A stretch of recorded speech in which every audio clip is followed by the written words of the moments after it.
তারা বলতেছে এই রুমিন নোংরা একটা গালি দিয়ে মাগি তুই নাম নিচে এক্ষুনি আমার বাসার সামনে গেল। আপনারা এলিফ্যান্ট রোডে আসেন, আমি আমার মার সঙ্গে একা থাকি।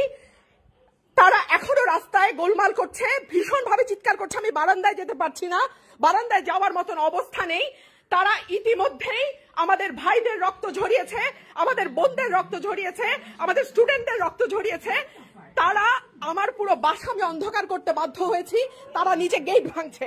আপনারা দেখুন, আপনারা আসুন, আপনারা একটা ব্যবস্থা নিন, একটা ব্যবস্থা নিন আপনারা। হচ্ছে আমি ওভাবে বলিনি, বিকজ তারা আসে লাঠি নিয়ে আসে, রুমিন ফারহানা অকথ্য গালাগালি, নিচে নেমে আয়, এইটুকুই করে। আজকে যেটা হয়েছে 11:30 পৌনে 12টার সময় ওরা গেট এমন জোরে ঝাঁকিয়ে দিয়েছে যে আমার মনে হচ্ছে গেট ভেঙে ফেলবে। তারপর ওরা সবগুলো লাইট ভেঙে ফেলছে আমাদের গেটের। সিসিটিভি ক্যামেরা ছিল মার্কেটের, মাল্টিপ্ল্যান কম্পিউটার মার্কেট, ওই মার্কেটের সিসি ক্যামেরা ভেঙে ফেলছে। তারপরে ছাপার অযোগ্য গালি দিয়ে বলেছে তুই নেমে আয়, তারপরে তোর ব্যবস্থা আমরা নিচ্ছি। এবং 20, 25, 30টা ছেলে, আমি ঠিক জানি না, আমি ভয়ের বারান্দায় যাইনি, আমি পুরো বাসা অন্ধকার করে ফেলছি। অন্ধকার করে আমি এখানে ছিলাম। আজকে আমি আমার বাচ্চাদের সাথে, আমি আসলে পালাবো না। আমি জানি অনেকেই বাসা ছেড়ে অন্য কোথাও আছেন, আমি জীবনে কোনোদিন বাসা ছেড়ে অন্য কোথাও থাকি নাই।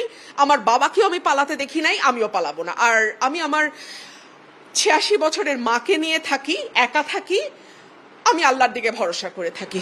এই এটা বিরুদ্ধ পক্ষের কেউ, আওয়ামী লীগের কেউ, যুবলীগ, ছাত্রলীগের কেউ, বা তাদেরকে আসলে রাজনীতিবিদ বলাটাও রাজনীতিকে অনেক বেশি, মানে তাদেরকে সম্মান দেওয়া হয়। তারা আসলে গুন্ডা পান্ডা এরকম মোটা মোটা লাঠি হাতে যেভাবে তারা গেট ঝাঁকিয়েছে, যেভাবে তারা